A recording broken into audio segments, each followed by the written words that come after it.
Bonjour mesdames, bonjour mesdemoiselles, bonjour messieurs. Je m'appelle Laurent Godot, pour ceux qui ne me connaissent pas. Je suis le vice-président de l'association Cercle 7 et nous sommes très heureux de vous accueillir ce soir. Alors je rappelle que cette association Cercle 7 organise une conférence par mois le samedi de préférence et en fin de journée. Si vous n'êtes pas inscrit, pour recevoir nos nouvelles, venez en fin de conférence soit me voir, soit voir l'équipe Cercle 7. Nous avons tous un petit badge pour vous enregistrer. Point de vue sécurité, les sorties de secours sont là, d'accord. Si on entend une alarme, ce que j'espère pas, mais bon, on va tous vers cette sortie de secours, ça s'ouvre normalement tout seul. On m'a demandé que les personnes qui ont des portables de l'éteindre, pour pas que ça sonne pendant la conférence ou les questions qui auront lieu après. Et effectivement, pour les questions, s'il est possible que les personnes se lèvent pour que les autres personnes de l'autre côté puissent voir qui s'exprime, éventuellement se présenter. Voilà. Alors, la prochaine conférence, pardon, je l'ai indiqué sur le tableau ici, c'est le 16 novembre à 17 h avec l'économiste Philippe Murer. Et à mon avis, ça sera intéressant vu le contexte français actuel entre la dette colossale et la revue du budget. Voilà. Ce soir, qui est notre invité? Le thème de la conférence est l'art de la répartie avec Julien Collia, n'est-ce pas, historien de formation qui s'est fait une spécialité de mettre en valeur cet art, de pouvoir répondre en toutes circonstances. Julien Collia a participé à de nombreux ouvrages de vulgarisation historique et écrit pour plusieurs revues spécialisées. Passionné par les traits d'esprit, il fait paraître 2 livres, Anthologie de la répartie, les 1000 meilleures répliques de l'histoire, paru en 2019 aux éditions du Cherche-Midi, avec une préface d'Éric Noreau. Et L'art de moucher les fâcheux, les secrets de la répartie en 37 stratagèmes, toujours aux éditions du Cherche-Midi, paru en 2022.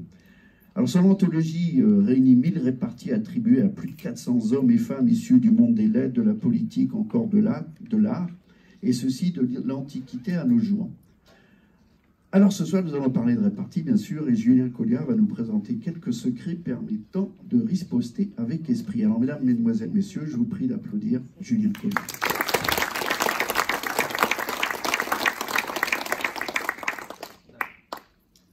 Merci à tous d'être venus, merci beaucoup. Merci au club pour l'invitation également. Alors, je vais faire une courte introduction pour un petit peu me présenter, expliquer comment moi qui suis à l'origine un historien de formation, j'ai pu m'intéresser au thème de la répartie au point d'écrire 2 livres. Alors, je vais juste remonter 15 ans à peu près en arrière. Je termine mes études d'histoire. Et j'ai envie de travailler vraiment dans le milieu de l'histoire. Et quand on termine ses études d'histoire, enfin, quand on fait ses études d'histoire, il n'y a que 2 gros débouchés possibles. Soit l'enseignement dans le secondaire, ce qui j'ai pas du tout envie de le faire. Soit intégrer l'université pour faire de la recherche.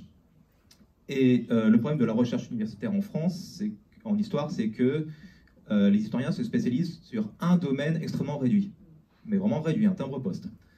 Pour vous dire, on avait un professeur d'histoire grecque.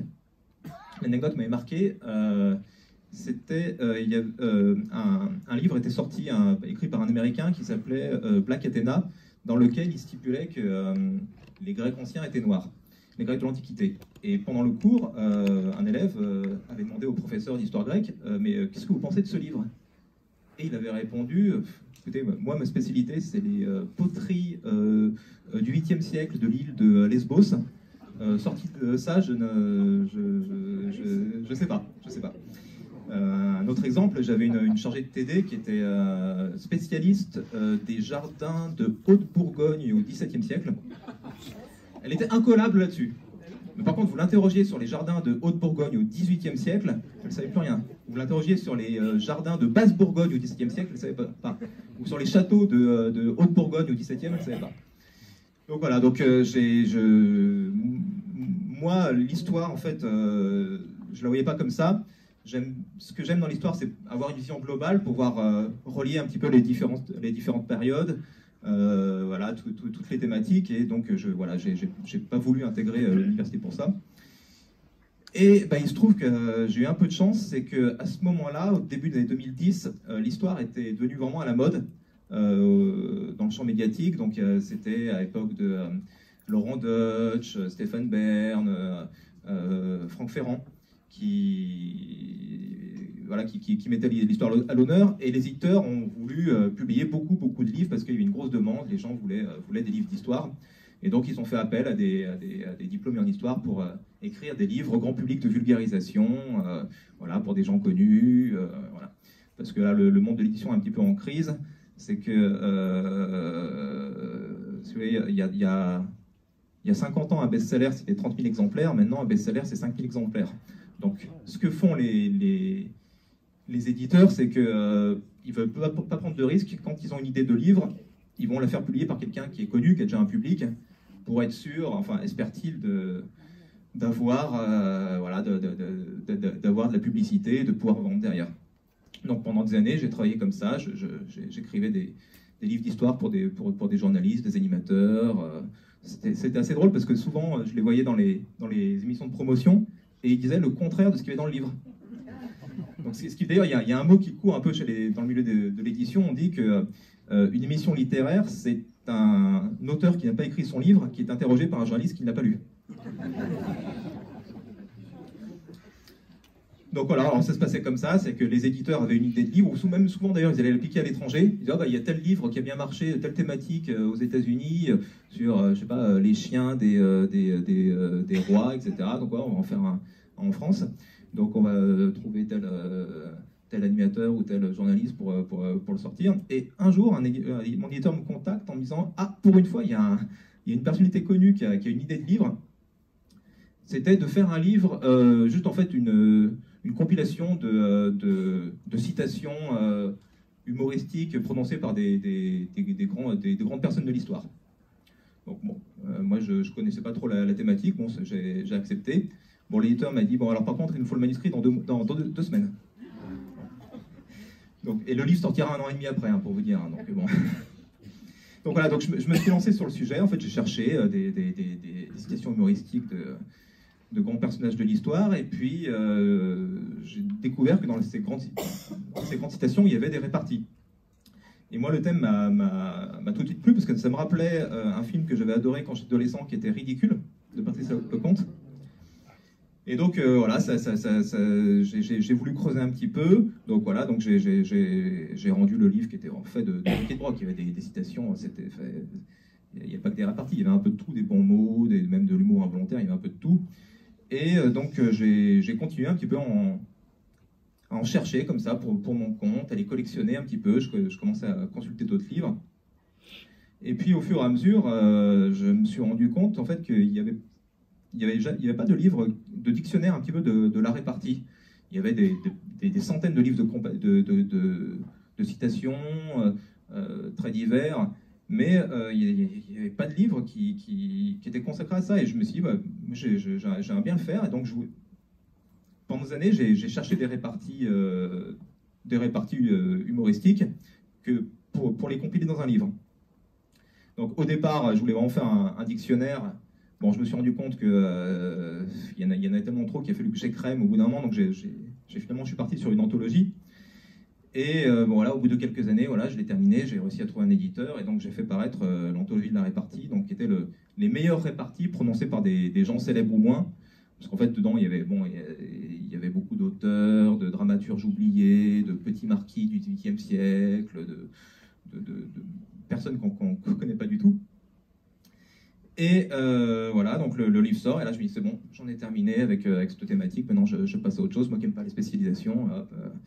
Et puis en fait, en sortant le livre, voilà, je fais un peu de la pub sur les réseaux sociaux, je rencontre des lecteurs, je fais des signatures, des interviews, et je me rends compte que tout le monde me dit, mais oui, je me régale avec ces réparties, j'aimerais bien pouvoir ça me permet de les replacer un jour, de pouvoir m'en servir. Et moi qui connais bien le thème, je me dis, mais en fait, on ne peut pas réutiliser une répartie. J'expliquerai pourquoi tout à l'heure, mais on ne peut pas. Une répartie très connue, on ne peut pas la réutiliser. Et je vois que les gens, vraiment, ont un besoin, en fait, de savoir faire leur propre répartie.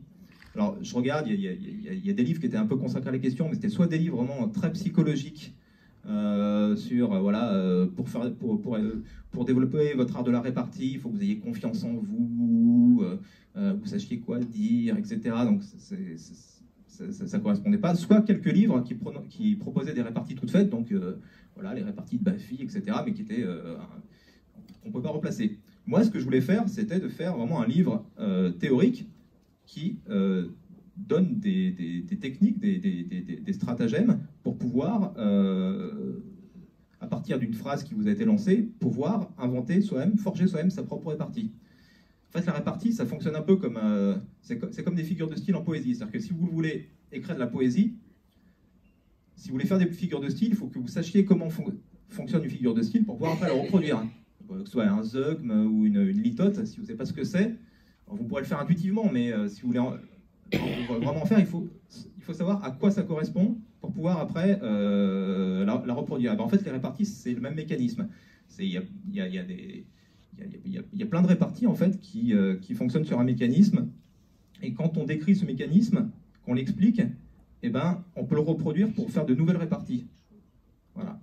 Et donc, c'est ce que j'ai fait dans le livre L'art de moucher les fâcheux. Donc, je livrais 37 techniques que j'appelais des stratagèmes. Bon, c'était une référence à Schopenhauer et L'art d'avoir toujours raison, un livre que j'aimais bien. Et voilà, donc j'ai proposé 37 techniques, 37 mécanismes pour pouvoir forger soi-même ces réparties. Donc, je l'ai écrit un petit peu à la manière d'un moraliste du XVIIIe siècle. Donc, c'est pour ça que j'emploie le terme de fâcheux. Donc, c'est pour trouver vraiment la phrase à répondre à quelqu'un qui vous a provoqué. Donc voilà, ça c'était pour la courte introduction. Donc là je vais passer aux bases parce que je me rends compte que j'ai parlé de répartie 50 fois et je ne l'ai pas définie. Il faut commencer par ça. Parce qu'en fait la définition d'une répartie, enfin la répartie, il y a une définition assez floue qu'il faut compléter. Alors la définition de la répartie, si vous ouvrez le dictionnaire de l'Académie française, la répartie, elle sera définie comme une réponse vive. Sauf que cette définition, elle est vraiment incomplète. C'est-à-dire que si on vous dit « Salut, comment allez-vous? Très bien », bon, c'est une réponse vive, c'est pas une répartie. Une répartie, c'est une réponse vive qui provoque un effet chez l'interlocuteur ou chez même celui qui vous écoute. Donc que ce soit le faire rire ou lui faire honte, mais c'est ça en fait une répartie, il faut que ça provoque un effet. Ça c'est très très important, c'est ça la définition de la répartie. Alors il y a autre chose, il y a une autre idée reçue sur la répartie, c'est qu'on s'imagine que c'est uniquement verbal. C'est-à-dire que c'est, ouais, on vous dit, voilà, on vous dit une phrase, vous répondez autre chose. Mais en fait une réponse c'est pas forcément verbal, il y a des réparties qui sont écrites. Il y a des échanges, alors il y en a une qui est très connue, je vais quand même vous la répétez, mais c'est les fameux échanges entre Churchill et Georges Bernard Shaw. Donc Georges Bernard Shaw qui vient de lancer Magnon, donc sa pièce, il envoie 2 cartons d'invitation à Churchill en lui disant bah, « Venez avec un ami si jamais vous en avez un ». Et Churchill lui répond eh ben, « Je viendrai à la deuxième si jamais il y en a une ». C'est une répartie. C'est une réponse, mais elle est écrite, c'est une répartie. Il y a des télégrammes, on peut répondre par télégramme, aujourd'hui même par SMS, ça peut être des réparties, c'est une réponse par écrit. Il y a un graffiti. Un graffiti, on peut faire des réparties par d'un graffiti. Il y a un exemple assez connu aux États-Unis, sur un campus américain, quelqu'un avait écrit Dieu est mort, signé Nietzsche. Et quelqu'un a répondu Nietzsche est mort, signé Dieu. C'est une répartie. Il y a aussi des réparties qui sont gestuelles, qui s'accompagnent d'un geste.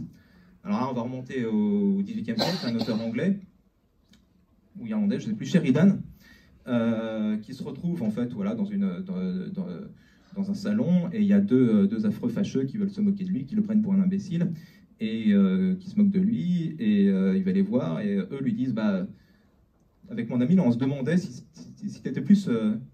vous étiez plus un imbécile ou une fripouille. Lui, il se met entre les deux, il fait entre les deux. Il y a aussi des réparties qui sont muettes.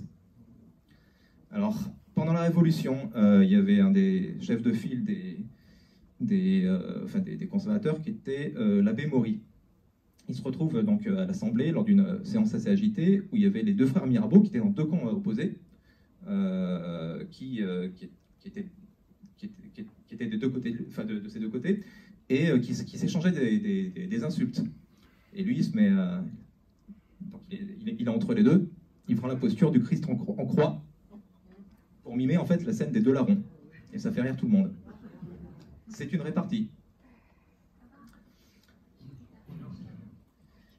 Alors, oui, alors il y a autre chose de très important sur la répartie, c'est la différence entre la répartie et la formule, parce qu'il y a des réparties qui sont des fausses réparties, en fait. On va partir d'un exemple concret. Si vous disputez avec quelqu'un et qu'il vous lance une insulte, enfin peu importe, et que vous lui répondez « je parle pas aux cons, ça les instruit ». Donc il y a une phrase d'Audiard. Vous pensez que c'est une répartie, en fait, c'en est pas une. Parce que je parle aux cons, ça les instruit, en fait, c'est drôle, même quand on l'a dit comme ça, sans réponse. C'est une citation en fait, qu'on peut utiliser comme répartie, mais en fait qui n'en est pas une, parce qu'une répartie, c'est une phrase qui n'est pas drôle en soi. Je donne un autre exemple. On demande par exemple à Sacha Guitry « Que pensez-vous d'Yvonne Printemps ?» Et il va répondre bah, « Son sommeil, est-ce qu'elle a de plus profond ?» Ce n'est pas une répartie, parce que son sommeil, est-ce qu'elle a de plus profond? En fait, ça peut se dire de n'importe qui, selon n'importe quel contexte, et c'est drôle. C'est drôle. Son sommeil, est-ce qu'elle a de plus profond? Vous lisez ça, vous trouvez ça drôle. Donc c'est pas une répartie. Une répartie, pour voir la différence entre la répartie et la formule, la répartie, c'est une phrase, quand vous la lisez indépendamment, vous ne riez pas. C'est une phrase banale. Je vais prendre un autre exemple. Quand Félix Faure est mort, donc en 1899, dans des circonstances un peu scabreuses, je pense que vous savez. Donc il y a deux phrases qu'on attribue à Clémenceau. La première qui est il se voulait César, il a fini Pompée. Et la seconde, en entrant dans le néant, il a dû se sentir chez lui. Et ben, la deuxième, en entrant dans le néant, il a dû se sentir chez lui, c'est pas une répartie. Parce qu'en fait, c'est une phrase qui est drôle, vous pouvez le dire dans n'importe quel contexte, sur n'importe qui, c'est drôle. Alors que il se voulait César, il a fini Pompée. Si vous ne savez pas que Félix Faure, il était président, il avait le goût du faste, ce qui explique César, et qu'il est mort dans voilà, vous la comprenez pas. Donc c'est ça la différence. Et il y a des donc il faut faire attention entre la différence entre la répartie et la formule. Alors, on peut distinguer, en fait, là j'en ai distingué 4, mais en fait il y en a plus que ça, mais je vais vous parler des 4 grands types de répartie. Alors, il y a la répartie de fond, qui en fait c'est un argument qu'on donne de manière un peu rhétorique. Je vais partir d'un exemple. On prend le débat présidentiel de 81, pour moi qui est vraiment le meilleur débat présidentiel qu'on a eu. C'est vraiment un bijou, mais je l'ai revu entre Giscard et Mitterrand. Il est vraiment incroyable ce débat. Et donc Mitterrand a déjà plus ou moins perdu le débat de 74. Là, Giscard est quand même en position favorable, il est président sortant, etc.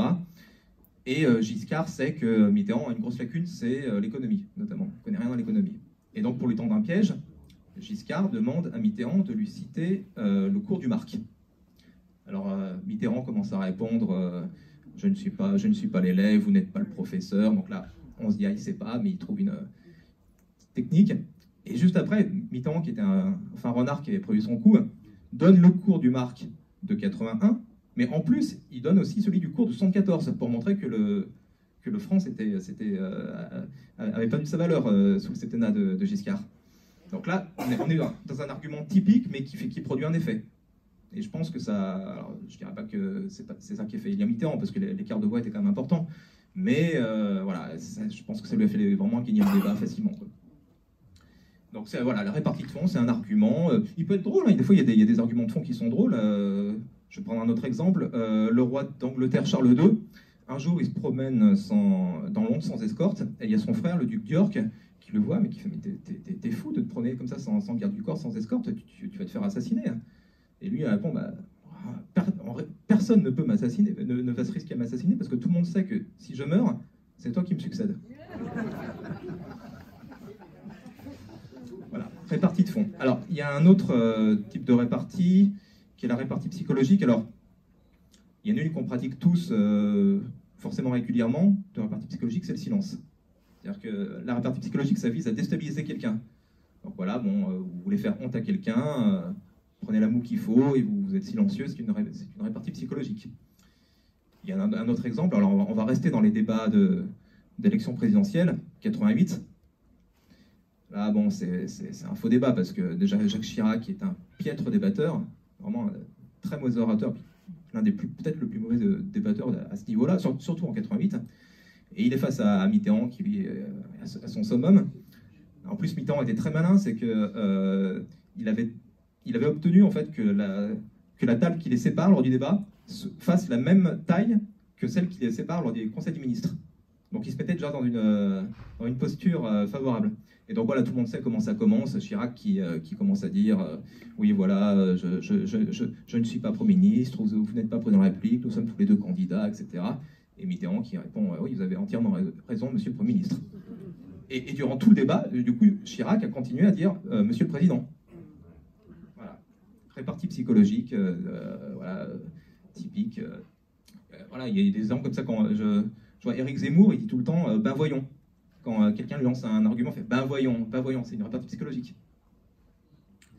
Alors, il y a un autre type de répartie auquel on ne pense pas, parce qu'en fait, quand on pense à répartie, on pense à rebondir sur une phrase, c'est le commentaire humoristique. Parce qu'une réponse, ça peut être aussi une réponse à un événement. C'est-à-dire quelqu'un qui fait tomber un verre, ou on peut faire une répartie, on peut dire quelque chose de spirituel en commentant un événement comme ça. Un exemple que j'aime bien, c'est le Premier ministre britannique Disraeli. Il est invité dans d'une grande soirée mondaine, et puis il se trouve que tous les repas arrivent froids. Arrive le dessert, on apporte le champagne, parce qu'à l'époque on buvait le champagne en dessert. Donc Disraeli sort sa coupe, il va porter un toast, il boit le champagne, il dit « enfin quelque chose de chaud ». Voilà, il n'a pas répondu une phrase, mais il a répondu une situation, mais c'est une répartie. C'est une réponse à une situation donnée, ou les mots que je citais tout à l'heure de Clémenceau sur Félix Faure, ce sont des commentaires, ce sont des réparties. Voilà, on commente une situation, donc un événement, voilà, quelque chose qui vient d'arriver, c'est le commentaire. Puis bon, la dernière catégorie, bon ça je vais beaucoup revenir là-dessus, qui est la riposte. Donc quelqu'un vous lance une pique et vous le renvoyez. Alors bon, comme exemple, vu qu'on est en Bretagne, je suis obligé de citer Surcouf. Bon, je pense que tout le monde la connaît, mais ça fait toujours plaisir de la redire. Avec le capitaine anglais qui lui dit « Vous, les Français, vous battez pour l'argent, nous, les Anglais, on se bat pour l'honneur. » Et Surcouf qui répond « Chacun se bat pour ce qui lui manque. » Voilà, donc ça, il y a d'autres types de réparties. Il y a des réparties un peu absconses, il y a des auto-réparties, mais ça, c'est les 4 grands types de réparties. Alors, la répartie, on ne s'en rend pas compte en France, mais c'est vraiment quelque chose de français. C'est vraiment une tradition française. Alors pourquoi? Parce qu'en fait, la répartie, ça fait partie, avec tout ce qui est bon mot, citation, de l'esprit. Qu'est-ce que c'est que l'esprit? En fait, c'était la forme d'humour à la française. Jusqu'à 50 ans, en fait, personne n'employait le terme humour. En France, on disait avoir de l'esprit. C'était parce que chaque peuple, en fait, a son type d'humour. L'humour, qui est un mot anglais, d'ailleurs, l'humour anglais, il est vraiment basé un peu sur la fantaisiste, sur le nonsense, sur l'autodérision.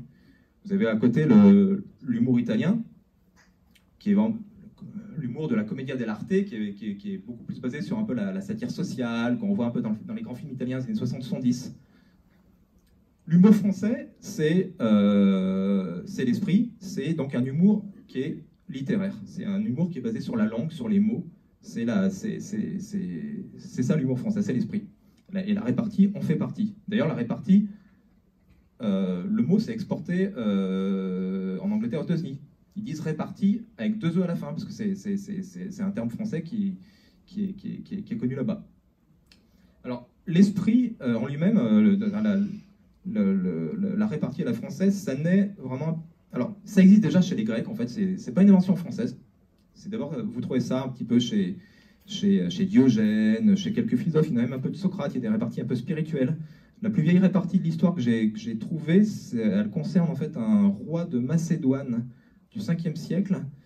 Alors il se rend chez son barbier, qui était très bavard, comme apparemment beaucoup de barbiers, et le barbier lui demande « Alors comment est-ce que je vous fais la barbe aujourd'hui ?» Et lui il répond en silence. c'est la plus vieille répartie que j'ai trouvée. Donc ça vient des Grecs. Ça se transmet un petit peu chez les Romains et après ça disparaît complètement au Moyen-Âge.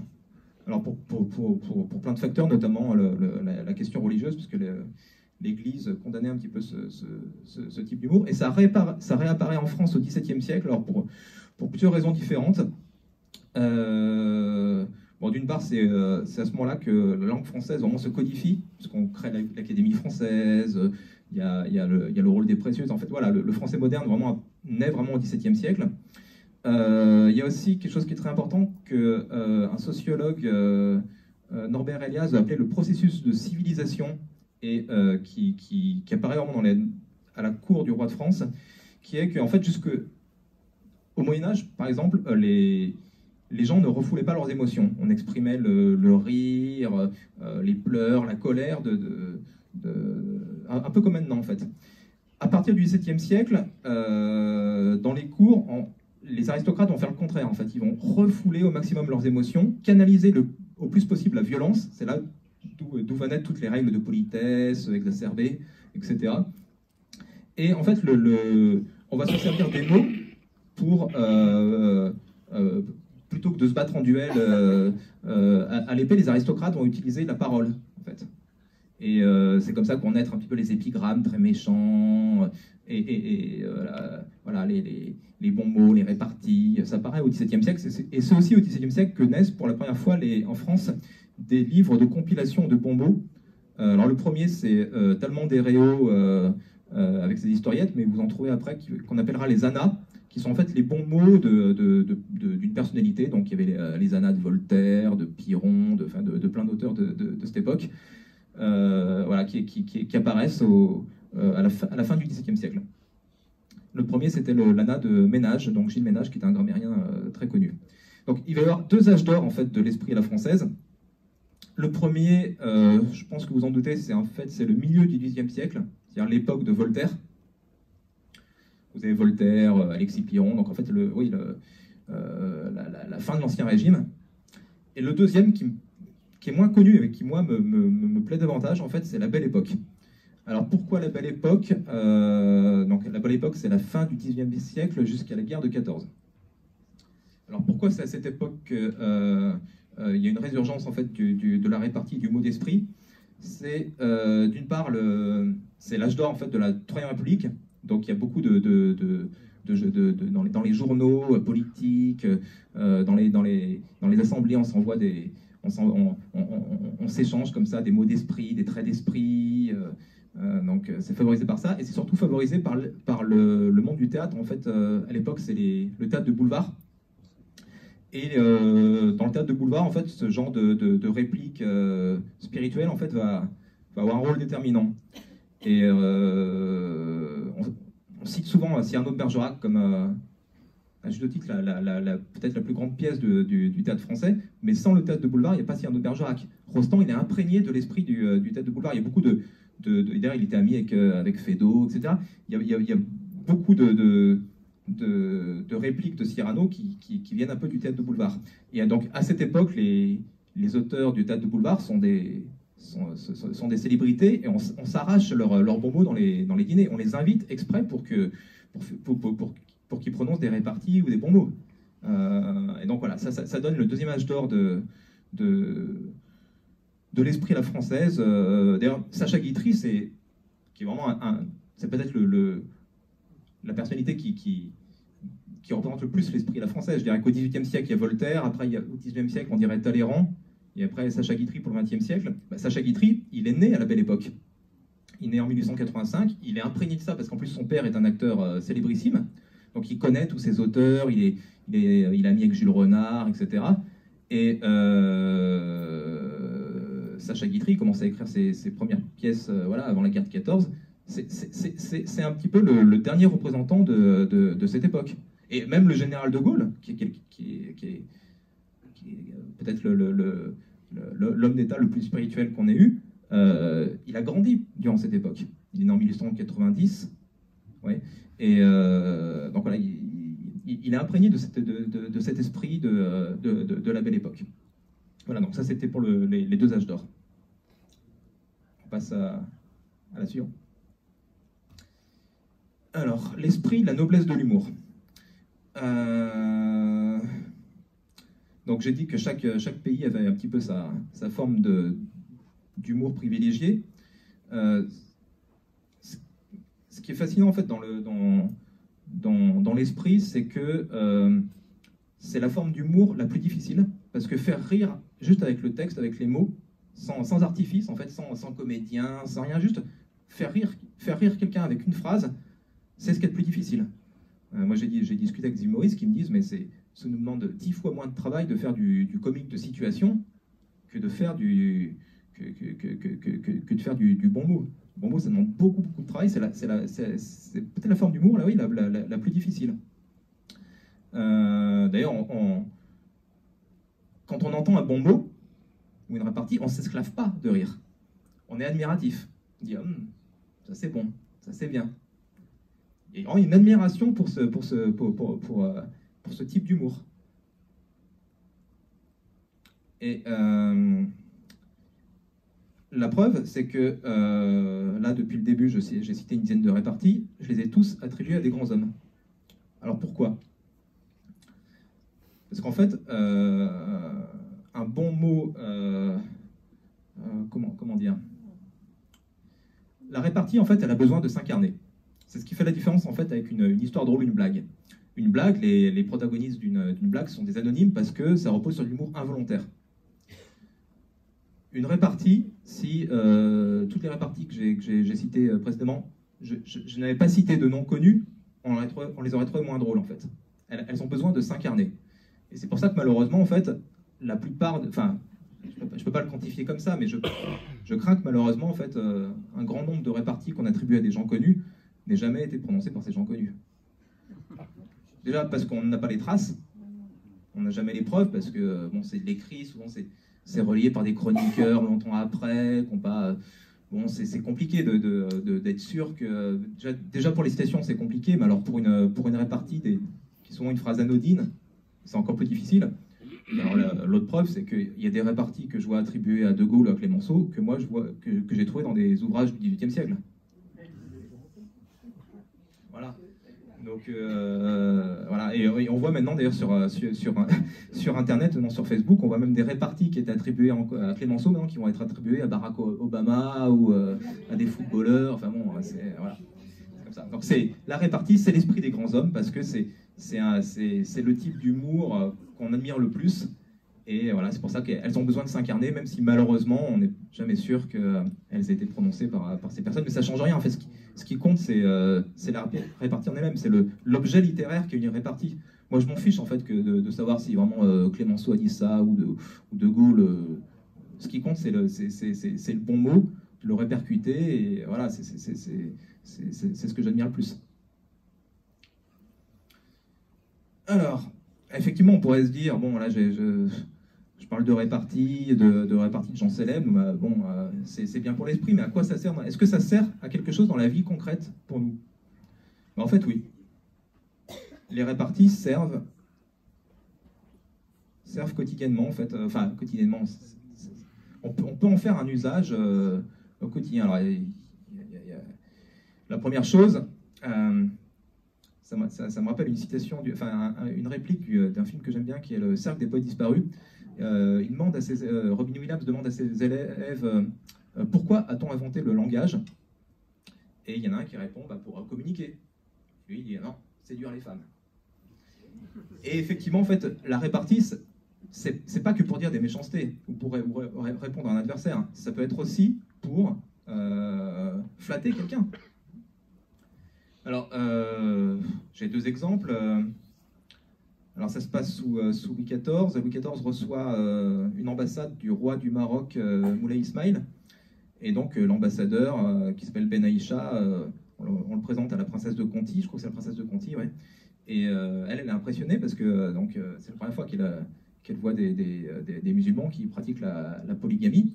Donc, elle dit, mais comment ça se fait que vous ayez plusieurs femmes? Et lui, il lui répond, si toutes les femmes de mon pays étaient comme vous, nous n'en aurions qu'une. Voilà. Une répartie flatteuse. Il y en a une autre d'ailleurs qui répartit. Enfin, de cette époque. J'ai plus les noms, hein, ça se passe à la cour d'Espagne.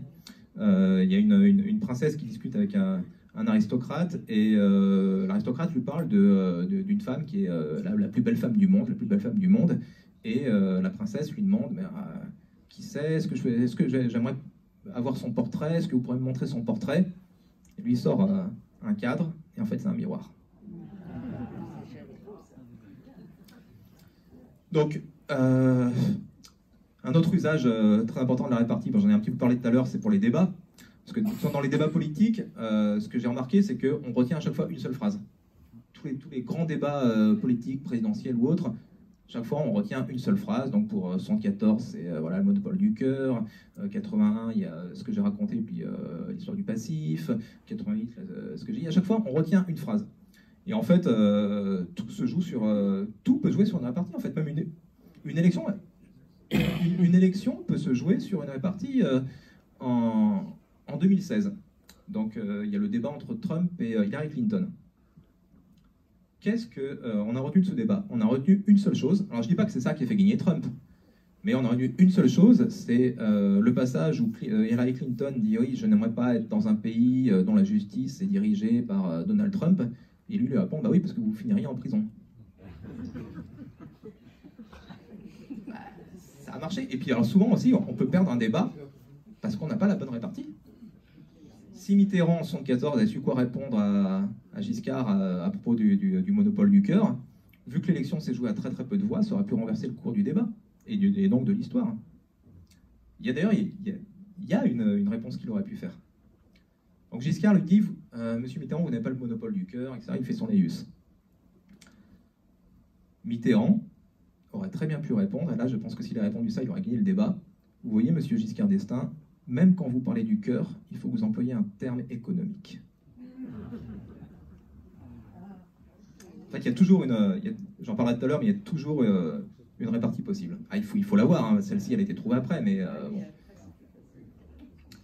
Alors, il y a des cas dans l'histoire où, grâce à une répartie, des gens ont sauvé leur vie. Alors, il y a la fameuse anecdote de Triboulet, qui était le bouffon de François Ier.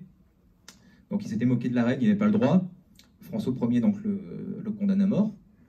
Il lui dit, bon, comme tu es mon bouffon et que je t'aime bien, je t'accorde une faveur. Tu peux choisir de quelle manière tu vas mourir. Et lui, il répond de vieillesse.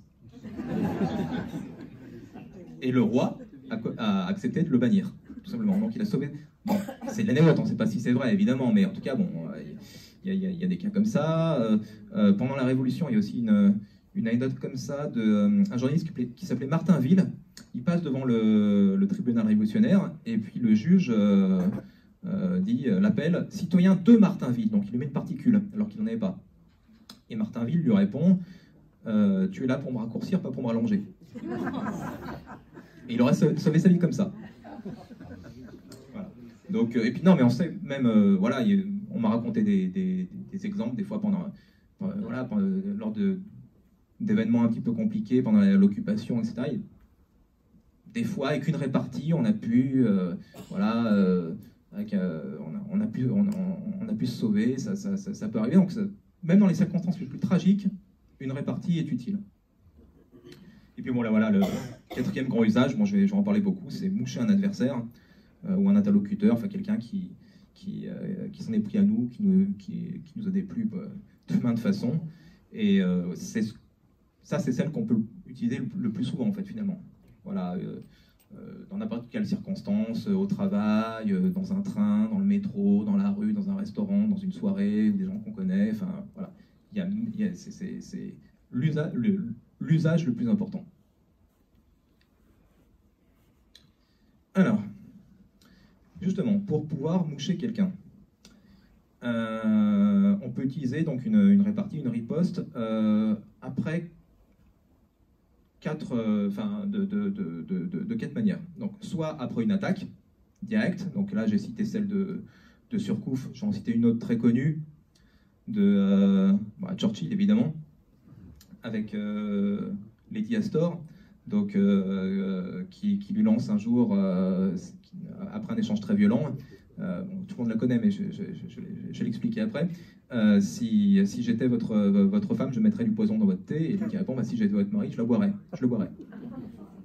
Bon, cet échange, il faut savoir que bon, maintenant il est prêté à Churchill. On a commencé à le prêter à Churchill après la Seconde Guerre mondiale. Moi, dans des livres que j'ai des années 20, il n'était pas prêté à Churchill, il était prêté en fait à Lloyd George.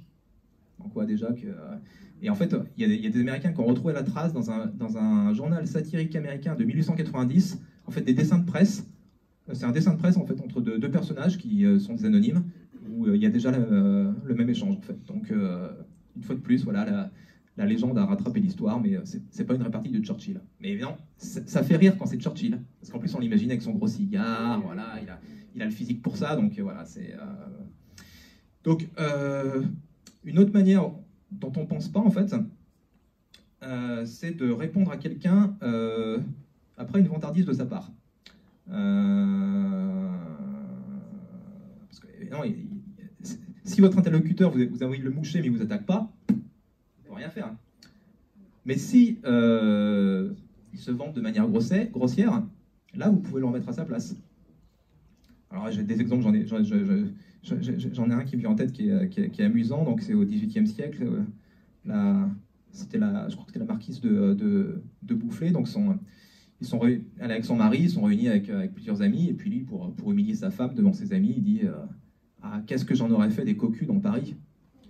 Et elle lui répond, ah bah tu bats, moi j'en ai fait qu'un seul. Voilà. Donc comment moucher quelqu'un après une vantardise. Une autre manière aussi de faire de l'esprit, de répartie, c'est après une question. Alors là, je vais livrer ma répartie préférée de l'histoire. C'est un écrivain français un peu oublié, de l'époque justement, de la belle époque, il s'appelait Robert de Flers, qui écrit un peu de boulevard. Il a invité un jour lors d'une réception, voilà, chez une dame qui l'invite avec plusieurs invités, et à la fin de la réception, à la fin du repas, elle propose à sa fille, dont elle est très très fière, d'aller exécuter un morceau de piano. Donc la fille s'exécute, mais plutôt mal. Mais la mère s'en rend pas compte parce qu'elle est admirative de sa fille. Et elle se tourne vers Robert de Flers et lui dit « Maître, que pensez-vous de son exécution ?»« Je suis pour. »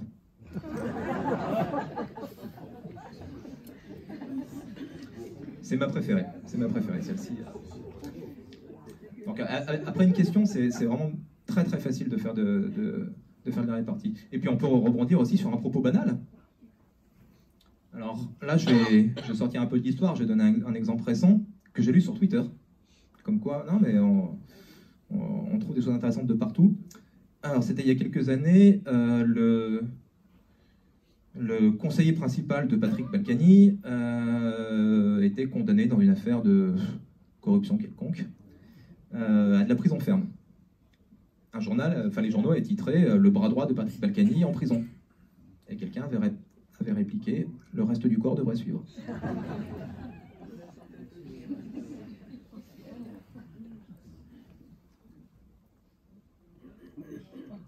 On va passer à la suivante. Alors, les secrets d'une bonne riposte. Alors, j'en ai listé 4. La plus importante, c'est l'originalité. Alors, comme je l'ai dit tout à l'heure, une répartie, en fait, ça ne sert qu'une fois. Parce que si vous répétez une répartie déjà connue, ça ne marchera pas et ça se retournera contre vous. Il ne faut jamais le faire. En fait, c'est comme l'honneur ou les allumettes, ça ne sert qu'une seule fois, une répartie. Donc on est obligé on peut pas reprendre une répartie déjà connue. Donc il faut forcément la créer. Ça me rappelle une phrase de Gérard de Nerval qui disait « Le premier homme qui a comparé une femme à une rose était un poète, le second était un imbécile. » Et je crois que c'était Flaubert qui avait rajouté « Et le troisième un classique. » Voilà. Donc pour la répartie, ça c'est le problème. On ne peut pas réutiliser une répartie déjà connue. Enfin, si elle n'est pas du tout connue, ça peut peut-être marcher. Mais si elle est vraiment très connue, ça ne sert à rien, ça va se retourner contre vous, vous allez passer pour un plagiaire. Et donc, vaut mieux ne rien dire du tout. Donc ça, c'est le premier point, l'originalité.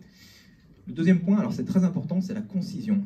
C'est que les meilleures réparties, ce sont toujours les plus courtes, en nombre de mots. Une répartie, c'est jamais une tirade. Ouais. Je parlais tout à l'heure de Cyrano. Bon, il y a la fameuse la tirade du nez de Cyrano, mais ça marche bien au théâtre. Parce que dans la vie, vous commencez une tirade, si votre interlocuteur vous interrompt, c'est fini. Ça tombe à l'eau. Avec une répartie très courte, déjà, ça empêche l'interlocuteur de vous couper, et ça décuple son effet.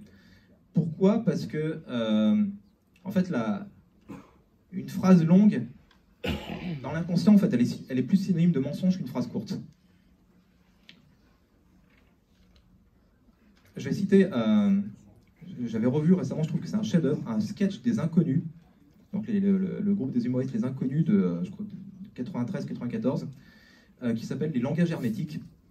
Il est assez peu connu, mais c'est vraiment un chef-d'œuvre. Donc c'est un personnage qui se rend chez son banquier, son avocat, etc. Et il est confronté à chaque fois à des gens qui lui mentent par le jargon. C'est-à-dire qu'il va voir son banquier qui essaie de lui vendre un prêt, et puis il va utiliser un vocabulaire économique abscon, etc., qui va perdre l'autre. Après, l'avocat, il va utiliser le vocabulaire juridique avec des formules latines. Voilà, son architecte, pareil, c'était sur le matériau. Et en fait, à chaque fois, ils lui prennent de l'argent. C'est la longueur, le jargonnage fait faux. Alors, on peut mentir avec une phrase courte, c'est sûr, mais la concision fait vrai. Alors la concision, c'est quelque chose en plus qui vient des Spartiates. Donc en fait, le terme laconisme, parce qu'en fait, Lacon, c'est l'autre nom de la région de Sparte. Et à l'époque, les Spartiates, en fait, en avaient marre un petit peu du jargonnage des Athéniens, et eux avaient décidé justement de répondre par des phrases très courtes. Il y a un exemple connu d'un général athénien qui envoie un message à Sparte qui dit si nous entrons dans votre ville, nous vous réduirons en esclavage, si nous entrons dans votre ville, nous ferons ci, si nous ferons ça, etc. Et les Spartiates répondent si. Voilà. La concision. Toujours, il peut y avoir des réparties, la plus courte répartie que je connaisse, et on ne va pas faire plus court, c'est un caractère. Alors c'est une répartie écrite, c'est un échange entre Victor Hugo et son éditeur pour la sortie des Misérables. Victor Hugo envoie un message à son éditeur pour savoir quel était l'accueil du livre. Donc il envoie sur une page blanche un énorme point d'interrogation, et l'éditeur lui répond un énorme point d'exclamation. Voilà. Un caractère. Donc troisième secret d'une bonne répartie, l'ironie. Alors l'ironie, c'est important parce que, en fait, la formulation de notre répartie va être très importante. Et la formuler de manière ironique, ou en utilisant un peu le conditionnel, en fait, des formes comme ça, va donner encore plus de poids en fait à la répartie, parce que c'est synonyme de finesse. Je vais citer un exemple que d'ailleurs Guitry reprendra après dans un film, mais ça se passe au XVIIIe siècle. C'est un ecclésiastique qui a une mauvaise image, qui est à l'agonie, et donc son serviteur va chercher un médecin, et pour presser le médecin, il lui dit hâtez-vous, mon maître souffre comme un damné. Et le médecin répond déjà.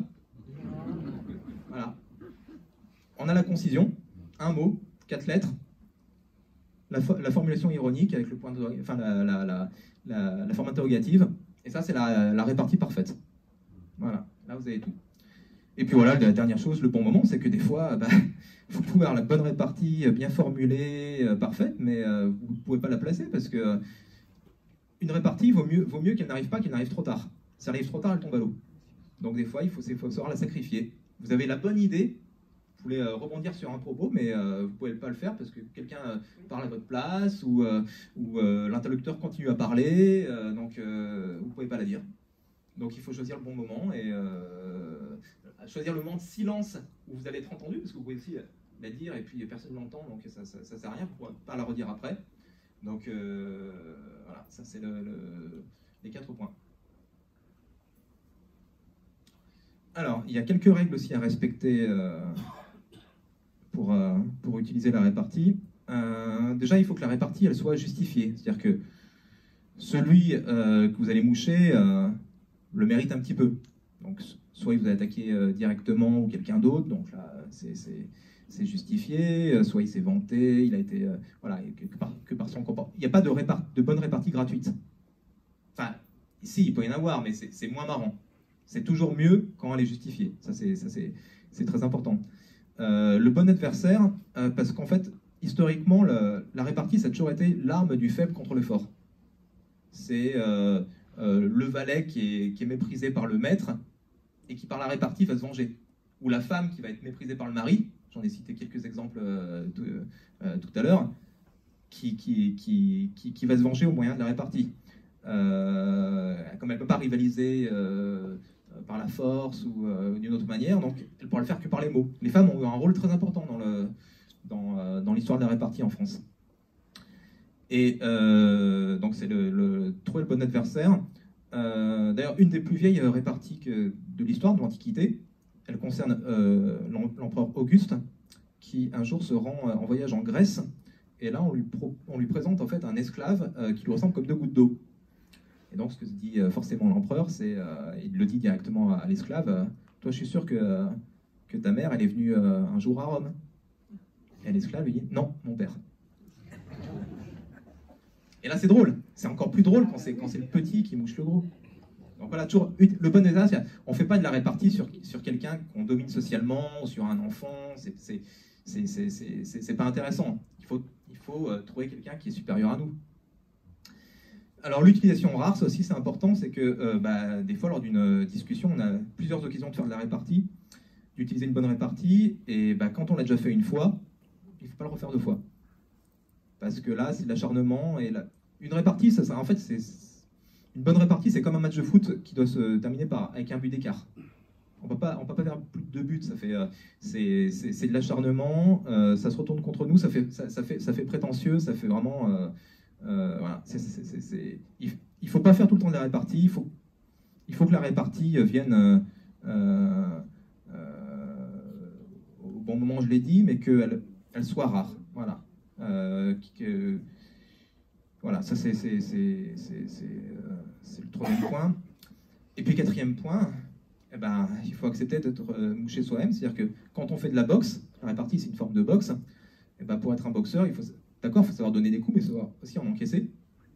C'est-à-dire que si vous avez peur de vous faire moucher, ça ne sert à rien de faire de la répartie, parce que dans tous les cas, l'autre pourra vous répondre. Donc il faut du recul sur soi, il faut accepter d'être moqué. D'ailleurs, les plus grands esprits se sont tous fait moucher. J'avais des exemples de Churchill, il s'est fait moucher, De Gaulle, il s'est fait moucher, je le citerai tout à l'heure, Guitry s'est fait moucher, je vais en parler aussi. C'est les règles du jeu. C'est les règles du jeu. Donc si vous ne voulez pas être mouché, n'essayez pas de faire de la répartie. Alors, la contre-attaque est plus forte que l'attaque. Alors ça, c'est important parce que... pourquoi... comment je pourrais dire ça ? Pourquoi une répartie spirituelle sera toujours plus forte que la pique qui vous a lancé ? Alors déjà parce que ça répond en fait au principe de l'arroseur arrosé. C'est-à-dire que on vous a attaqué, vous répondez, donc ça vous donne en fait une forme de légitime défense.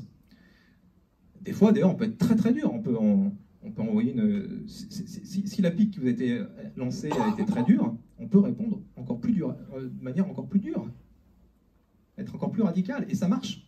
Ça se retournera pas contre vous, parce que elle a été justifiée. C'est le principe de l'arroseur arrosé, et parce que une réplique est toujours plus forte que la pique, et ça je peux le démontrer avec un exemple. Alors je parlais de Sacha Guitry qui s'est fait moucher, je vais citer l'exemple, je pense que vous connaissez, il est très connu. Sacha Guitry, Yvonne Printemps se promène dans un cimetière, il voit une tombe sur laquelle il y a comme épitaphe « Enfin libre ». Donc ça donne une idée à Sacha Guitry, qui dit à Yvonne Printemps, sur la vôtre, je ferai écrire « Enfin froide ». Et elle répond, sur la vôtre, j'écrirai « Enfin raide ».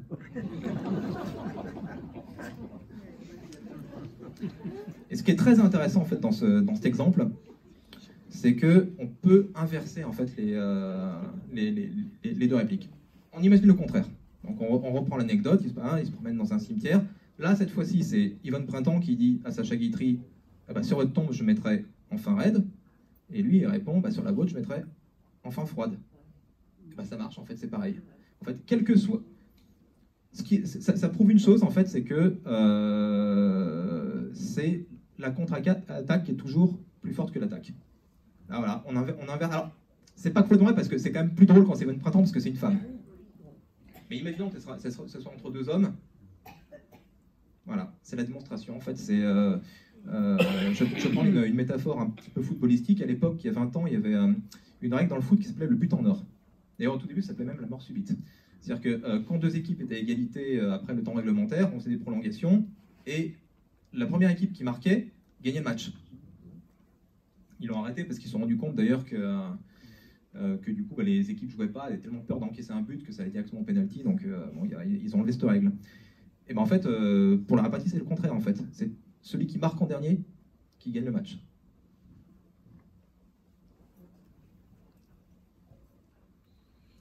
Alors là, quand on parle de répartie, moi j'entendais beaucoup de gens qui me disaient ah, j'y arriverai pas parce que moi j'ai pas du tout l'esprit littéraire, je suis pas du tout imaginatif, c'est pas fait pour moi.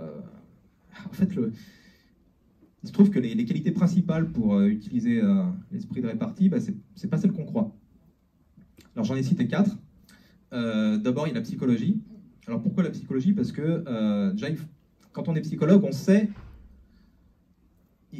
Il faut qu'on sache en fait si la répartie comment la répartie va être perçue ou non. Et des fois, ça nous impose de nous taire. Alors un exemple, je parlais du débat de 81 entre Giscard et Mitterrand.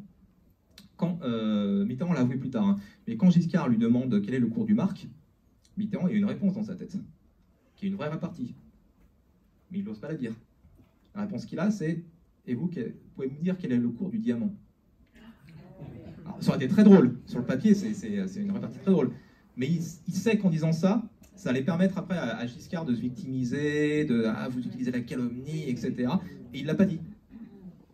Et il a bien fait de ne pas la dire. Ça serait retourné contre lui. Donc des fois, voilà, il y a des réparties spirituelles, il vaut mieux les garder pour soi ou pour le coup les dire après coup, mais pas les dire à ce moment-là. Et Mitterrand, qui était un fin psychologue, voilà, l'avait compris. Donc la psychologie, très important. Deuxième point, donc le self-control, donc voilà, donc accepter de prendre des coups. C'est vrai que quand on part au quart de tour, quand on s'énerve à la moindre pique, c'est difficile, mais spirituel. Souvent, il faut savoir se taire pour pouvoir rebondir après au moment adéquat. Vous pouvez prendre voilà, quelqu'un vous envoie une pique à un moment, vous ne savez pas quoi dire. On le garde pour soi, et après, quand il y aura un autre moyen de lui répliquer, là, à ce moment-là, on le fera. Mais il faut pas se laisser envahir par ses émotions. C'est très important. D'ailleurs, beaucoup de grands spécialistes de la répartie, comme Talleyrand, étaient des maîtres du contrôle. C'est-à-dire, c'est ce qu'on imagine. Quand on pense à quelqu'un qui est de la répartie, on voit Talleyrand, Churchill, il y a quelqu'un de très calme, voilà, Alors, il y a une troisième qualité, qui pour moi, en fait, n'est pas une qualité. Je dis que c'est pas une qualité parce que moi, je suis effaré de voir qu'en France, notamment, le culot est bien vu. Alors, je le vois notamment avec tout ce qui est escroquerie. Alors, il y a on adule l'homme qui a vendu la Tour Eiffel, on fait de stars les gens des escrocs qui ont créé l'arnaque de la taxe carbone, qui a quand même coûté des milliards. Hein. Mais en France, c'est bien vu. L'escroc qui a osé détourner... Là, récemment, j'ai vu qu'il y avait je crois que c'était une trésorière de Kiabi qui avait détourné 100 millions d'euros. 100 millions d'euros. En plus, en ramenant le grand train de vie avec le jet privé, etc. Bah, les médias, voilà, la réaction des gens, bah, elle a bien fait, bah, pourquoi se priver, voilà, ou Jérôme Kerviel, voilà, on en fait des petites stars. Donc voilà. Et bah, le culot, malheureusement, enfin pour moi, mais ça aide aussi pour la répartie, parce que souvent, je crois que c'est Laurent Baffy qui racontait ça, que le plus dur en fait c'est d'oser. On se dit ah ça j'ose pas, ça va, elle n'est pas drôle en fait, cette répartie, en fait elle l'est, mais on n'ose pas, on s'auto-censure. En fait, le pire ennemi, c'est pas la censure, ça a toujours été l'autocensure. Et ben voilà, bon, pour la répartie, les gens qui ont du culot, ça les aide. Ça les aide, c'est une qualité importante. Et puis alors la quatrième, alors ça personne n'y pense, mais c'est la logique. Alors ça, on va le voir avec quelques stratagèmes que je vais développer, mais l'esprit logique aide constamment à riposter, parce que déjà ça permet des fois de voir un petit peu une faille dans la pique qui vous a été lancée, l'utilisation d'un mot plutôt qu'un autre pour rebondir facilement dessus. Puis il y a beaucoup d'exemples de réparties qui mettent en valeur la logique. Par exemple, elle est un petit peu connue celle-ci, mais elle est anonyme d'ailleurs. Mais on vous demande est-ce que je peux vous poser une question? Vous venez de le faire. La logique. Ou je sais pas, vous êtes au travail et puis vous dites à votre collègue qu'il faut qu'on a quelque chose d'important à faire, une tâche assez longue et fastidieuse, et puis il vous dit mais ça va nous prendre un temps de fou de faire ça. Vous répondez raison de plus pour commencer tout de suite. La logique, voilà. Mais ça on le verra dans quelques stratagèmes. Alors je voulais revenir sur une notion importante qui sert un petit peu d'excuse à beaucoup de gens en termes de répartie, c'est l'esprit d'escalier. Alors déjà, je vais définir ce que c'est que l'esprit d'escalier, parce que vous ne connaissez peut-être pas tous l'expression. C'est une expression en fait, qui a été forgée par Diderot au XVIIIe siècle. C'est-à-dire que quand il revenait d'un dîner où il y a eu des échanges, lui, il ne trouvait jamais le bon mot. Et il disait que le bon mot lui venait quand il descendait l'escalier de la résidence où il était. Et ça, bon, je voudrais m'inscrire en faux contre cette idée pour plusieurs raisons. Alors, déjà, ça dit une chose importante, en fait, sur cette notion d'esprit d'escalier, c'est que pourquoi l'idée, ça venait à Diderot quand il descendait l'escalier? C'est parce qu'en fait, on réfléchit mieux, on a des meilleures pensées quand le corps est en mouvement. C'est déjà l'école d'Aristote, qui était l'école des péripatéticiens, donc qui marchaient comme ça pour faire la philosophie. On voit l'image je crois que c'est Sherlock Holmes, qui fait les 100 pas dans sa chambre pour essayer de résoudre un problème. Moi, j'ai un ami écrivain qui est romancier, qui fait régulièrement 15 km de marche pour avoir les idées. Les idées lui viennent, parce que le corps est en mouvement, ça facilite. La marche facilite. Alors, non, si vous courez un marathon, vous n'aurez pas d'idée, hein. Mais la marche, voilà. Donc je pense que c'est pour ça en fait que les bonnes idées venaient à Diderot quand il descendait l'escalier, parce que son corps était en mouvement. Alors quand il était assis dans un fauteuil, c'était plus difficile. Ça c'est vrai. Mais donc je m'inscris en faux devant cette notion aussi pour une chose, c'est que une répartie qu'on aura trouvée méthodiquement en réfléchissant pendant des jours et des jours après, elle sera moins bonne parce qu'elle n'est pas spontanée. Et en fait, une répartie qui est trop bonne, qui est trop brillante, perd sa valeur. Parce qu'on ne sent pas la spontanéité. On sent qu'elle a été ruminée, Il ne faut pas qu'une répartie soit trop bonne pour qu'elle marche. C'est pour ça d'ailleurs que ça ne sert à rien de reprendre une répartie déjà connue. Des fois, il vaut mieux une répartie qui paraît un peu moins spirituelle, mais qui vient sur l'instant, avec ses propres mots à soi, que vraiment une répartie qui a été conçue voilà, dans le détail. Voilà. Et puis alors, autre chose, c'est que quand on est contraint de répondre en même pas une seconde, bah souvent les idées lumineuses, elles viennent là. C'est l'urgence qui... Déjà, toutes les contraintes sont créatrices en art. La censure, ça donne des idées. La commande, ça donne des idées. Voilà, le fait qu'il y ait des règles en poésie, c'est plus facile des fois, c'est moins facile de faire des vers libres que le contraire. Voilà, quand on est cadré par quelque chose, qu'on est contraint, et ben, je pense que voilà, l'urgence, c'est une contrainte utile. Moi, je l'ai observé souvent, des fois, des réponses qu'on n'aurait jamais imaginées, ben, juste en fait, parce qu'on était obligé de répondre en une seconde, on l'a eu. On a trouvé, c'est l'expression le trait de génie, l'éclair de génie. Chose qui vient comme ça, d'un coup, grâce à l'urgence. Alors, la répartie, c'est un art. Alors, pourquoi c'est un art? Parce que donc comme tous les arts, en fait, elle demande de la technique, donc en fait, de l'initiation et de la créativité, parce qu'on ne peut pas se contenter de reprendre des réparties qui sont déjà existantes, en fait. Donc, il y a des gens qui vivent de la répartie. Il y a des humoristes qui travaillent jour et nuit pour écrire des réparties. Il y a des dessinateurs. C'est vraiment un métier où le sens de la répartie, je pense, est le plus prédominant. D'ailleurs, beaucoup de réparties, en fait, sont des dessins de presse. Hein, je l'ai déjà expliqué un petit peu avec Churchill. Et voilà, des dialoguistes de théâtre, de films, qui inventent des réparties, parce que ça s'invente, des réparties. C'est un art.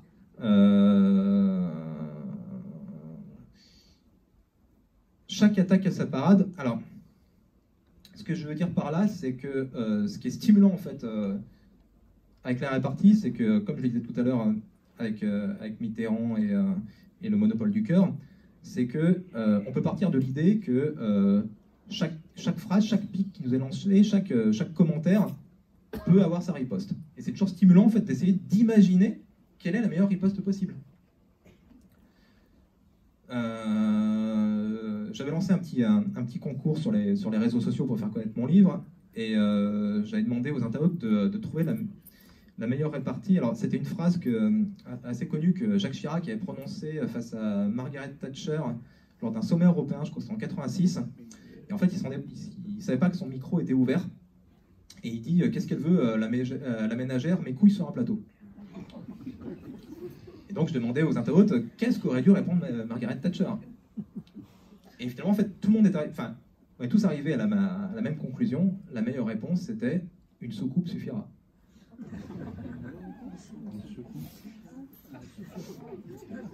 Donc voilà, c'est un peu comme on voit dans des journaux, en fait, c'est un peu comme les problèmes d'échecs ou de bridge. Et dans des journaux, on vous essayer de faire mat comme ça, selon cette configuration, essayer de gagner au bridge selon cette configuration. Bah, c'est pareil la répartie. C'est que c'est un exercice. Vous pouvez essayer de trouver la meilleure réponse possible. Même à froid, juste pour le plaisir. Mais c'est ça, c'est un art.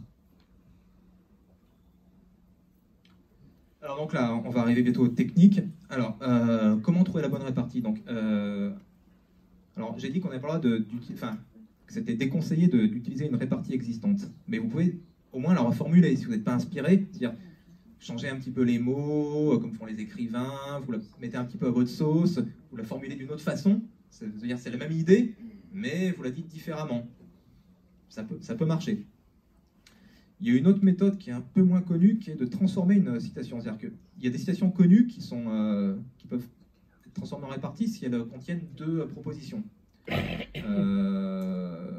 vais prendre un exemple. Vous avez voilà, Churchill, sa phrase une pomme par jour éloigne le médecin à condition de bien viser. Quelqu'un vous dit une pomme par jour éloigne le médecin, vous cite la phrase et vous répondez à condition de bien viser. Vous voyez l'idée en fait. Vous coupez la phrase en deux en fait. Donc ça peut se faire. Il y a une phrase de Tristan Bernard comme ça on ne perd rien à être connu sauf sa place dans le métro. On ne perd rien à être poli, pardon, excepté sa place dans le métro. Donc quelqu'un vous dit on ne perd rien à être poli, vous répondez sa place dans le métro. Donc voilà, vous pouvez transformer des phrases connues, des citations en répartie. Donc ça c'est une autre méthode. Sinon, après, tout ce qui reste à faire, c'est de l'inventer soi-même. Donc pour ce faire, ce qu'il faut, c'est d'identifier en fait la faille dans la phrase sur laquelle vous voulez répartir, l'identifier et après appliquer la bonne technique. Donc là, c'est ce que je vais vous présenter. Alors dans mon livre, je propose 37 stratagèmes. Bon, j'ai mis 37 parce que Schopenhauer en a mis 38. Par humilité, je ne pouvais pas faire autant. En plus, 37, ça me plaît, c'est un nombre premier, donc voilà. Bon, mais là, je vais juste en présenter 10. Alors, ça, c'est la technique la plus utile parce que c'est celle qui donne le plus de possibilités possibles.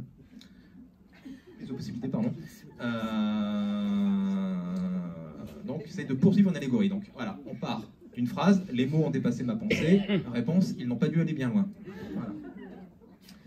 Donc là, c'est très facile. Votre interlocuteur utilise une allégorie et vous lui répondez en filant la métaphore, en fait, tout simplement. Et ça, c'est très facile parce que, en fait, on utilise des allégories tout le temps sans s'en rendre compte. Même quelqu'un qui ne veut pas se faire piéger, il ne pourra pas s'empêcher d'utiliser une allégorie à un moment. Donc, en la filant, alors, il y a plein de manières de la filer, mais voilà, dès que vous identifiez une allégorie, hop, vous dites, là, je peux la filer pour la retourner contre... Donc là, il y a plein d'exemples. Il y a une que j'adore du XVIIIe siècle, c'est la comédienne Sophie Arnould, donc qui discute avec son ancien amant, qui est pour le moins mufle et goujat, et qui lui dit... pour se moquer un peu de son anatomie à elle, en pénétrant chez vous, je ne pensais pas occuper un si vaste appartement. Alors elle, qu'est-ce qu'elle répond? C'est que je vous attendais pas avec un si petit bagage.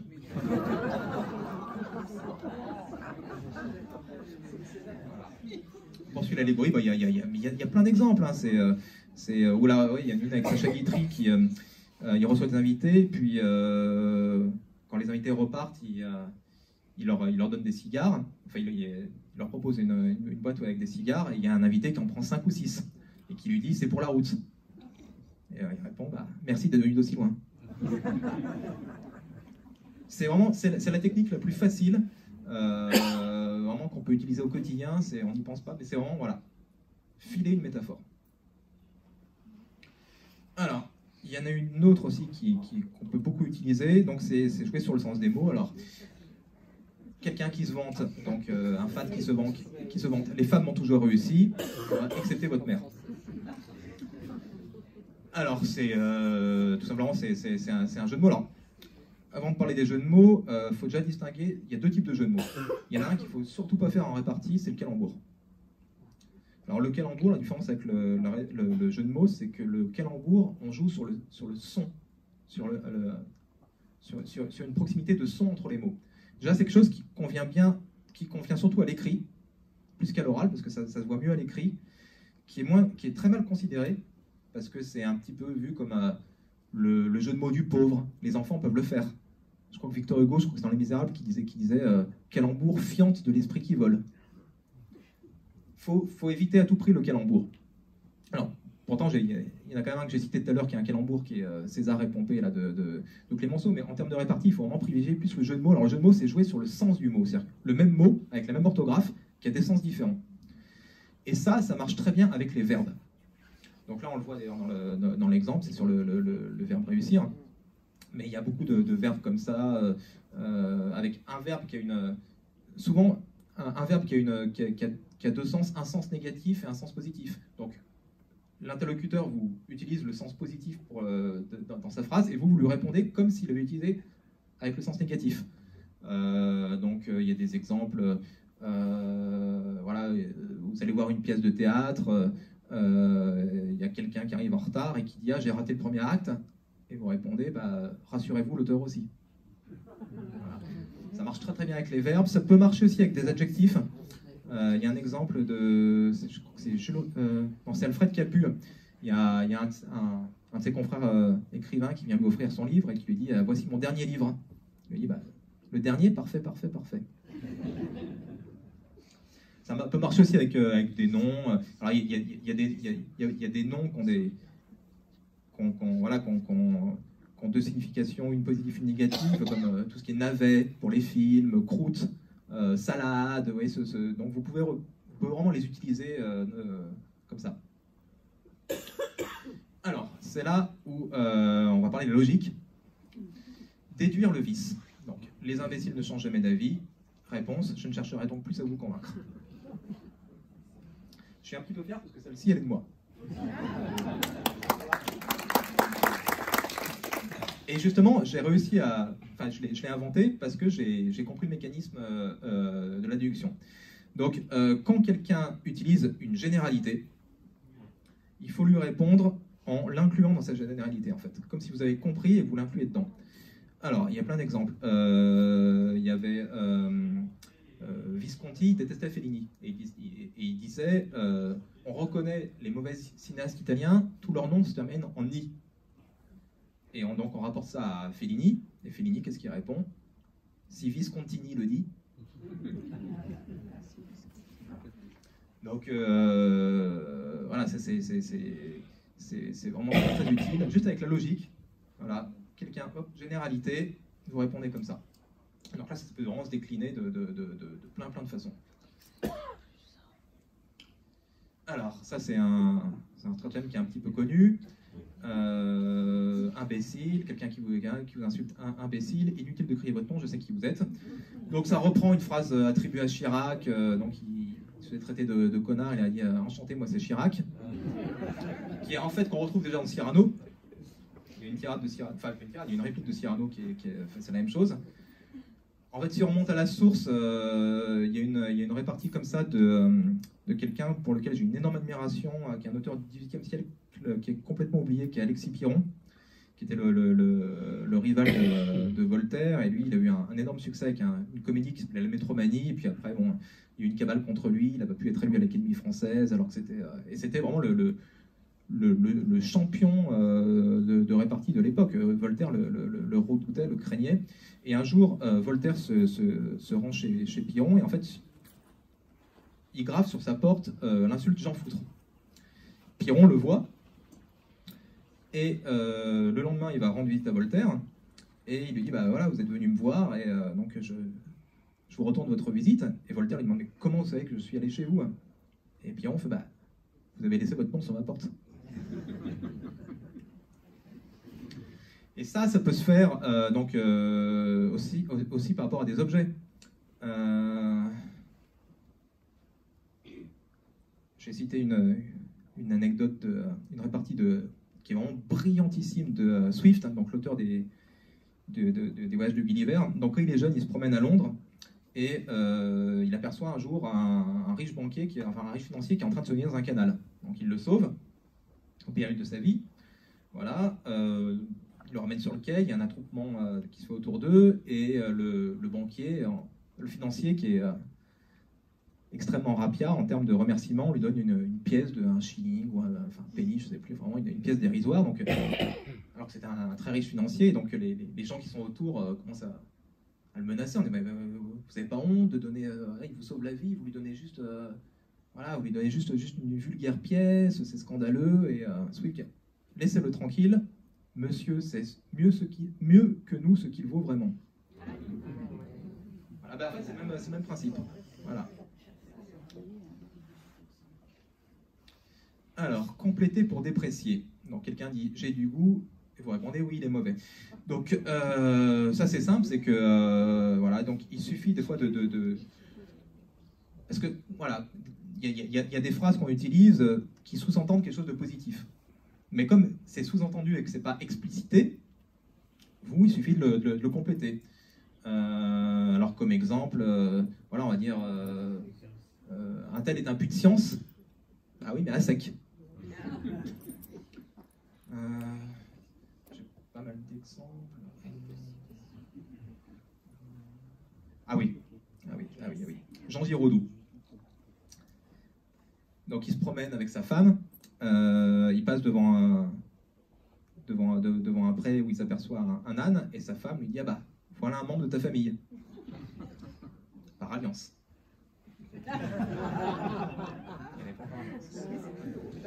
En fait, tout simplement. Alors, une autre technique, transformer un négatif en positif. Donc, quelqu'un vous traite de girouette, vous répondez « la girouette reste droite en toutes circonstances ». Donc ça marche bien avec tout ce qui est métaphore. Donc quelqu'un utilise une métaphore pour parler de vous, et vous allez essayer de trouver une métaphore négative. Il faut trouver un côté positif à cette métaphore pour transformer le négatif en positif. Donc ça peut être plein de choses, ça peut être quelqu'un vous traite de mouton. Vous dites, qu'est-ce qu'on peut trouver de positif à un mouton? Il n'a pas de cornes, contrairement à vous. Par rapport au cocu. Ou un loup, voilà, vous êtes un jeune loup, mais le loup, il n'a pas de maître. Contrairement à vous, parce que ça sous-entend. On peut partir d'une expression, quelqu'un qui vous dit, vous n'avez pas inventé la poudre. Quand on voit à quoi ça sert la poudre, on peut prendre ça pour un compliment. On transforme un négatif en positif. Ça marche bien aussi avec les superlatifs, c'est-à-dire que quelqu'un utilise un superlatif contre vous, vous êtes... t'es vraiment la personne la plus horripilante du monde. C'est au moins un domaine où je suis le meilleur. J'accepte tous les superlatifs. Il faut accepter les superlatifs. Il y avait, quand Bernard-Henri Lévy avait sorti un film désastreux qui était Le Jour et la Nuit, un des pires films, vraiment, c'est même pas un nanar tellement c'est mauvais, c'est un navet quoi. Et c'était les Cahiers du cinéma qui avaient dit que c'était le plus mauvais film français depuis 1945. Et Ariel Dombal avait dit, qui jouait dans le film, qui était l'épouse de BHL, qui avait dit bah, c'est au moins une raison d'aller le voir.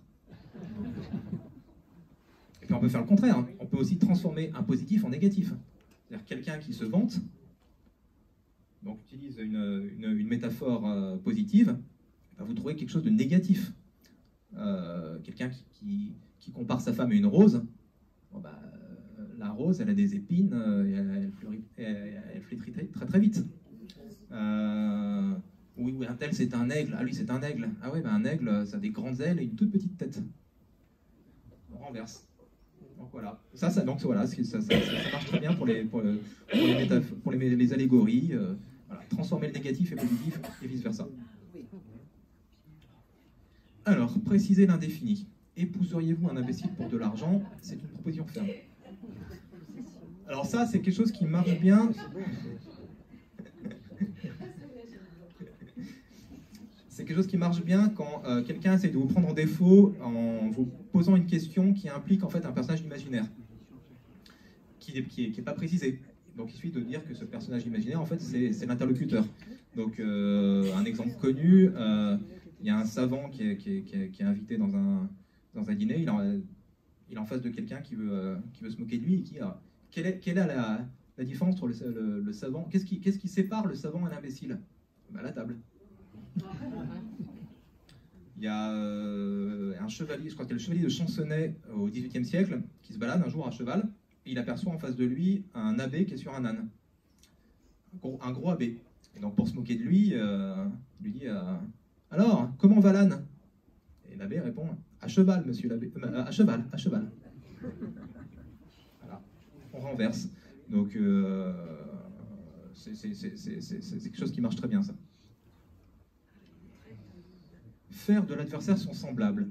Vous êtes un idiot. Réponse. Ah ouais, alors donc on se met dans la peau d'un homme politique qui fait campagne, quelqu'un le traite d'idiot, et lui dit bah, dans ce cas, votez pour moi, c'est moi qui vous représenterai le mieux.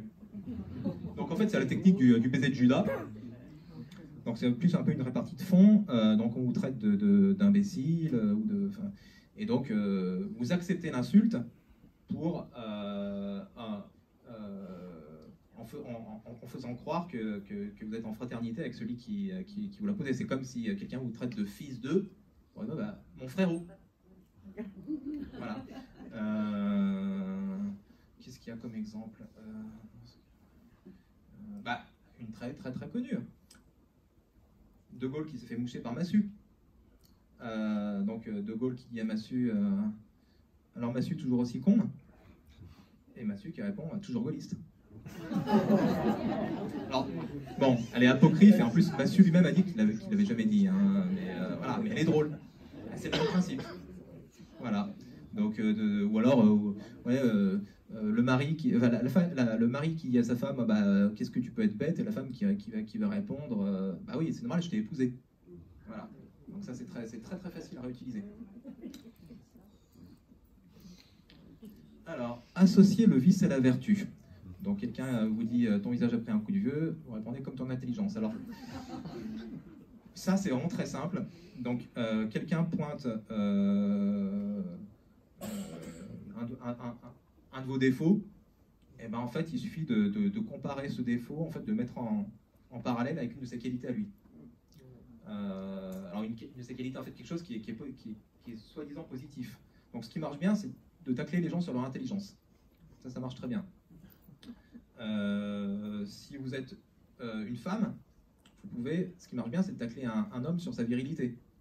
Si vous êtes un homme, ce qui marche bien, c'est de tacler un autre homme sur son infortune conjugale. L'hygiène aussi, ça marche bien. Un exemple comme ça, c'était un homme politique qui était vraiment, qui avait une hygiène très très très très douteuse à la fin du XIXe siècle. Et quelqu'un demandait à Alexandre Dumas fils, mais j'ai vu comme il a les mains noires, mais je me demande qu'est-ce qu'il a pu toucher pour avoir les mains aussi noires. Et Dumas fils dit bah, sa figure. Voilà, c'est comme ça. Donc on lit le vice à la vertu. Il y en a une qui est subtile de Jules Renard. un de ses amis écrivains, enfin un écrivaillon lui dit en ce moment j'ai mal aux pieds. Et Jules Renard dit à force d'écrire.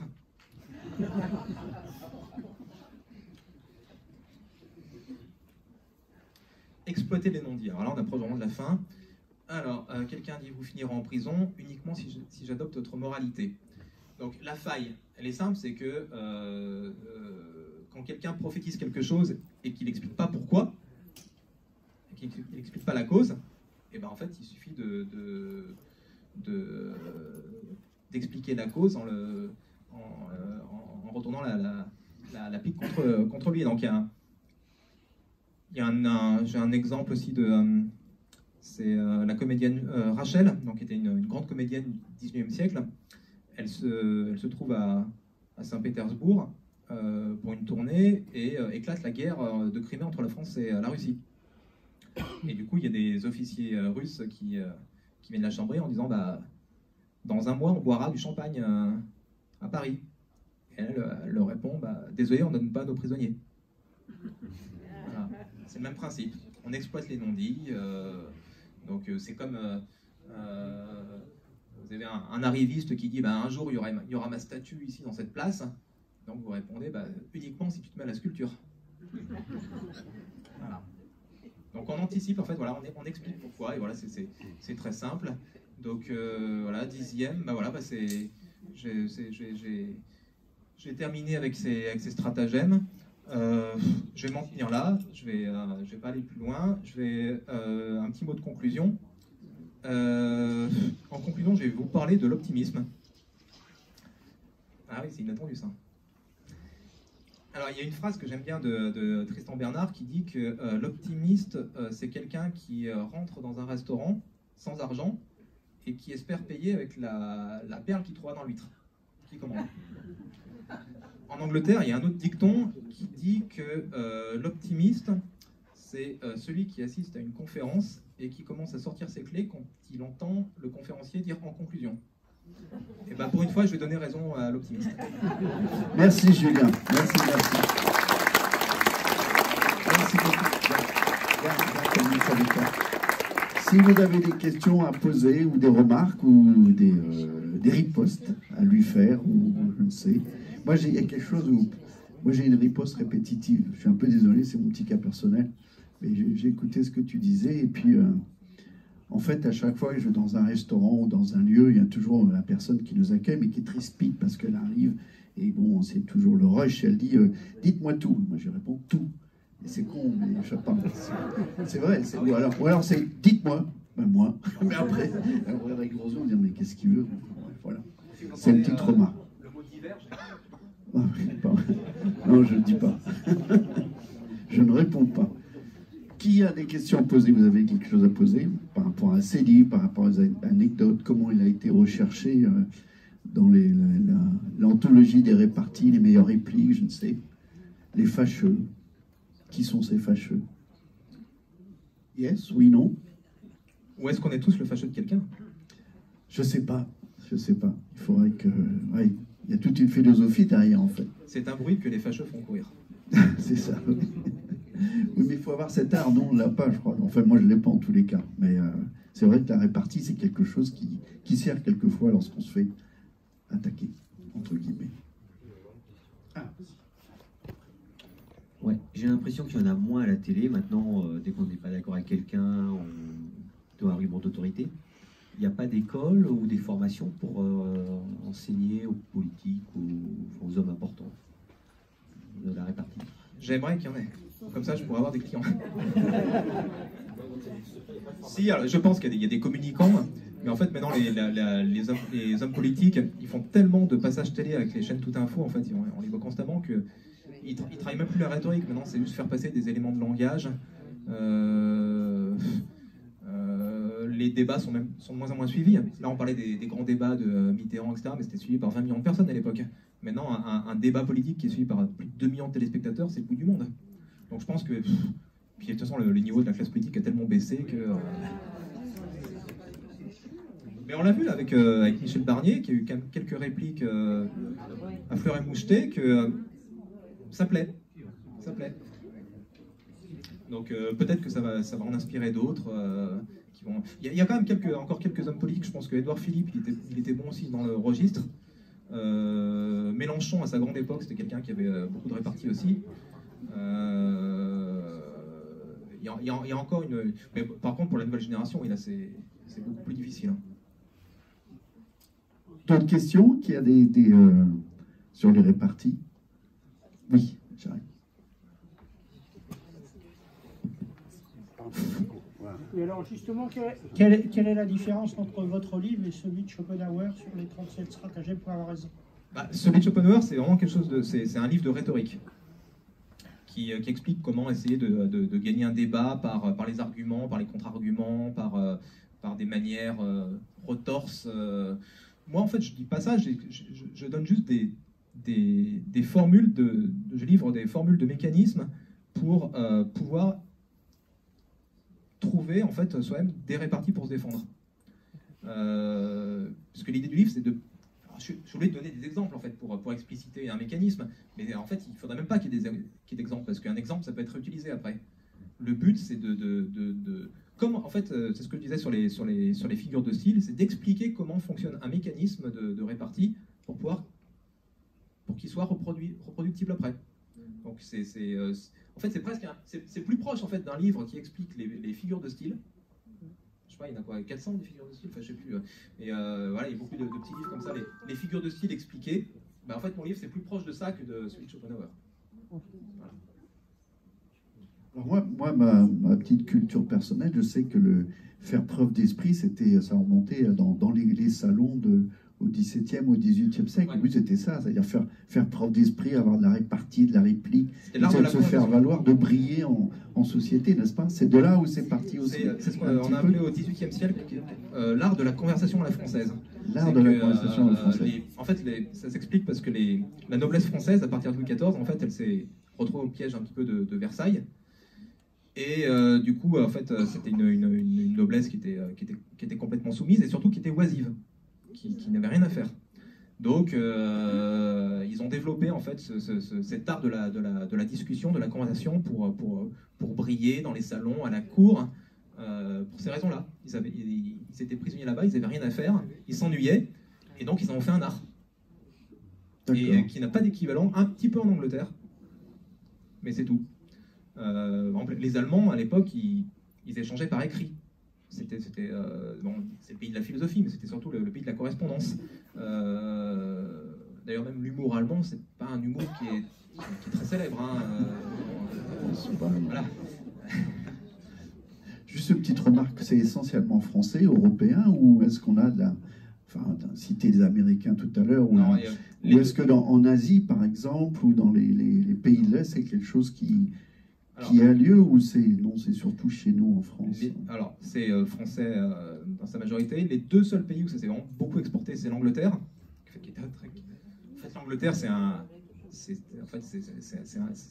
très très proche culturellement de la France. J'entendais, je vais reparler de Zemmour, mais je l'entendais une fois, je l'ai entendu dire quelque chose qui me fait bondir. Il a dit que les deux pays, parce qu'en fait en France on dit que les deux seuls pays de littérature en Europe c'est la France et la Russie, et il ajoutait l'Angleterre ils ont juste Shakespeare. C'est le pays, c'est autant le pays de la littérature que la France.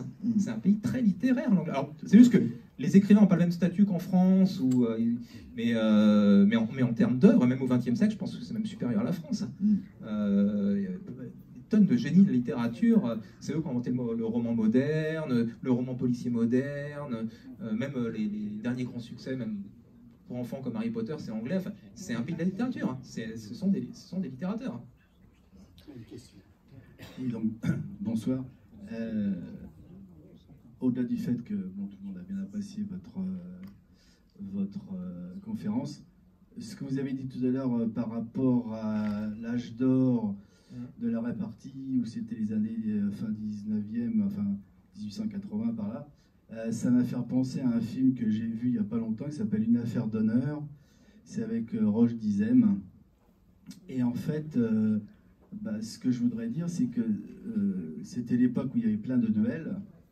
Et en fait, par rapport au sens de la répartie, ça se finissait souvent en duel. Et pourtant, ils n'hésitaient pas à utiliser l'art de la répartie, mais pour conserver leur honneur, bah, c'était pas suffisant, donc on allait jusqu'au duel. Donc savoir si vous avez... C'est un paradoxe, effectivement, là, c'est que autant au XVIIe siècle, en fait, c'est l'introduction du duel qui a favorisé l'esprit de répartie. Autant à la fin du XIXe siècle, le duel est revenu en grâce. Alors, c'était pas un duel comme à l'époque d'Henri III où il y avait 10 morts. Hein. C'était un duel au premier sang,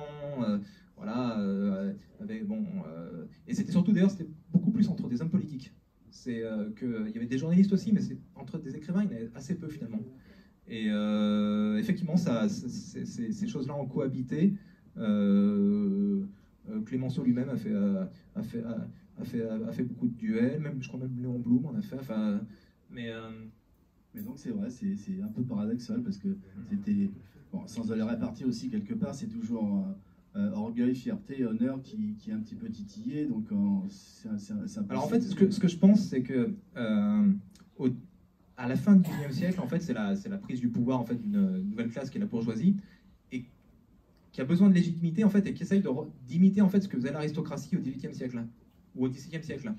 Donc c'est passé par les mots, mais peut-être que c'était aussi le duel, un retour pour montrer, voilà, les aristocrates se battaient en duel, nous aussi on peut le faire.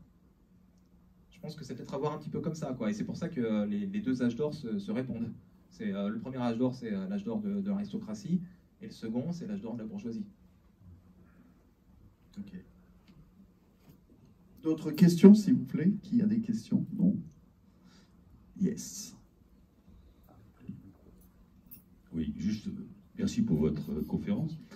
Vous dites qu'effectivement, une répartie, c'est une fois. Hein. Est-ce que vous mettez l'art de la citation à propos dans l'art de la répartie? L'art de la citation. Je me méfie un petit peu des citations. C'est que quand on fait trop de citations, bon, là j'en ai fait pour... c'était un petit exemple, mais j'ai l'impression que maintenant c'est vu un peu comme une forme un peu de pédantisme, de s'abriter derrière des citations un petit peu absconses, compliquées, pour ne pas avoir à répondre ou pour montrer qu'on est cultivé aussi. C'est ça le problème, c'est que quand il y a des gens qui font des citations pour montrer qu'ils ont de la culture. C'est la fameuse phrase la culture c'est comme la confiture, moins on en a plus on l'étale. Et donc je pense que l'abus de citation, et je pense notamment à... oui, c'est un petit peu ce que fait Fabrice Lucchini, quoi. Je pense qu'il faut éviter. Il faut éviter, et ça a été reproché à certains d'ailleurs. Et en tout cas, on gagne. Je pense pas qu'on mouche quelqu'un avec une citation, ça c'est sûr. On peut montrer sa culture, on peut convaincre dans un débat, à la rigueur, parce que c'est un argument d'autorité, une citation, mais on ne mouchera pas quelqu'un avec une citation, ça c'est sûr. D'autres questions? Oui. Bonsoir. Est-ce que vous mettez une frontière entre la répartie et l'humour? Alors, les réparties sont une vraie répartie. En fait, c'est vrai que elle est forcément spirituelle. Tout humour n'est pas de la répartie, mais toute répartie est forcément un petit peu humoristique. Il y a des réparties qui sont un petit peu dramatiques. Si, oui, on peut en trouver, mais on ne pourra pas la mettre dans la même catégorie. C'est la phrase de Tristan Bernard quand ils ont été raflés en 43 et qui dit à sa femme oui, bah voilà, maintenant jusqu'à présent nous vivions dans la crainte, maintenant on vivra dans l'espoir, qui est une répartie parce qu'il répond mais c'est pas spirituel. Et c'est pas... En fait, il faut vraiment distinguer, oui, les phrases graves et profondes, mélancoliques des réparties spirituelles. Je pense qu'une répartie est forcément humoristique. Ouais. Ouais, je pense. Et je ne vois pas quelqu'un qui n'a pas d'humour. Il y a des gens qui n'ont pas d'humour, hein, qui sont tellement imbus d'eux-mêmes, etc. Je ne vois pas quelqu'un qui imbue lui-même avoir de l'esprit, c'est aussi avoir un petit peu d'autodérision. Enfin, il faut déjà avoir un petit peu d'autodérision, un peu de légèreté. C'est léger la répartie. Parce qu'on joue sur les mots, on joue sur... Souvent, en fait, la plupart des réparties que j'ai citées, en fait, si si on s'attache dessus, en fait, elles sont des, comment dire, elles sont fausses. En fait, c'est pas des arguments. Elles sont pas profondes. C'est souvent purement formel. C'est une espèce un petit peu de tour de passe-passe. C'est pour ça que au Moyen Âge, ce genre d'humour n'existait plus, parce que l'Église le déconsidérait. C'est un tour de passe-passe, une répartie. C'est une passe-passe. C'est un tour de passe-passe sémantique, spirituel. Je ne sais pas trop comment dire, mais ouais, non, je pense que c'est vraiment incrusté dans l'humour. Mais l'art de la répartie, ça vient un peu avec l'aisance aussi. Ils ont parlé des salons, etc. C'était pas entre guillemets les gens de la rue, etc. On n'était pas c'était pas le même milieu. Est-ce que l'aisance a favorisé la répartie? Et après, il y a un lien avec l'humour. Et puis, on peut faire aussi le lien avec ce qu'on appelle les brèves de comptoir. Lorsqu'on est au café, il y avait de la répartie, du tac au tac par rapport à des phrases, des propos. Et c'est lié à l'humour aussi. Donc, tout est un petit peu lié, mais c'est essentiellement français ou européen, cette espèce de culture de la langue, de la répartie, du tac au tac, c'est non. Il n'y a pas d'équivalent en Asie orientale, c'est sûr. Il y en a un petit peu dans le monde islamique. Des fois, on trouve un petit peu des auteurs du Moyen-Âge ou de l'époque moderne qui utilisent un petit peu ça. Il y a des auteurs persans un petit peu qui jouent un petit peu là-dessus. Mais dans les autres mondes, non. Alors, en Europe de l'Est, il y a eu les blagues soviétiques là, sur, voilà, qui étaient populaires dans les pays soviétiques, mais c'était pas des réparties, c'était plus de l'humour involontaire. Je pense que oui, non, c'est vraiment propre à l'Europe de l'Ouest et surtout à la France, l'Angleterre, les États-Unis. Donc ils n'ont pas d'humour. C'est pas le même type d'humour. Il y a un type d'humour, il y a des humours que les Français savent pas faire. Oui. Chaque peuple a son humour. Mais oui, oui, voilà, je voulais rebondir sur ce que vous disiez sur la différence entre les catégories populaires et. Alors oui et non, c'est-à-dire que un humour avec une langue très châtiée, effectivement, c'était un humour de salon, mais il pouvait y avoir des réparties percutantes, alors surtout à partir du XIXe siècle, mais qui venaient des milieux populaires. Et alors qui seront popularisés après au XXe siècle par, on pense à Audiard, l'humour titi parisien, qui tire en fait sa source en fait de l'humour marseillais de Pagnol. En fait, dans les réparties de Pagnol, des pièces de Pagnol, vous avez déjà des réparties percutantes avec un langage populaire. Et en fait, ça vient de Pagnol. Et après, ça a été transposé par Audiard, par voilà, le dialogue dans les chansons, voilà. Mais c'est vraiment à partir du fin 19e, début 20e siècle que vraiment la répartie a touché toutes les couches de la société. D'autres questions? Qui a des questions à poser? Yes.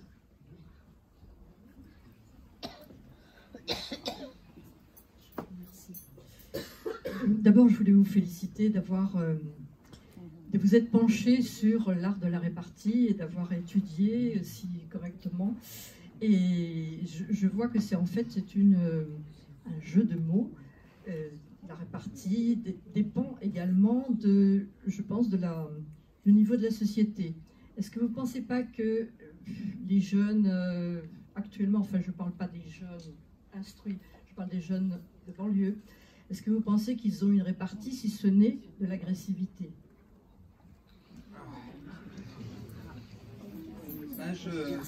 J'arrive pas à vous donner complètement raison. C'est que, en fait, pour moi, c'est un problème plus global. Tout à l'heure, je parlais du processus de civilisation qui est apparu au XVIIe siècle, où on refoulait ses émotions.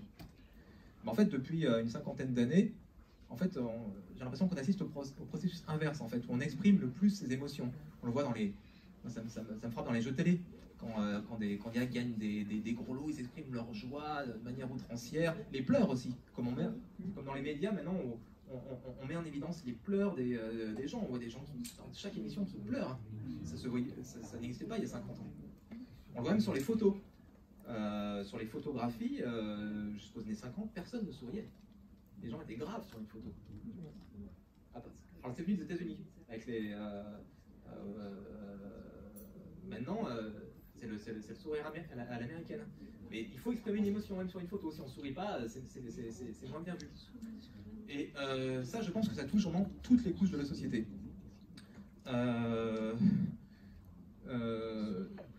pour le coup, je pense moi je vois sur les réseaux sociaux, je fais des rencontres avec des lecteurs, que même dans un public dit populaire, de banlieue, etc., ce genre de phrase plaît.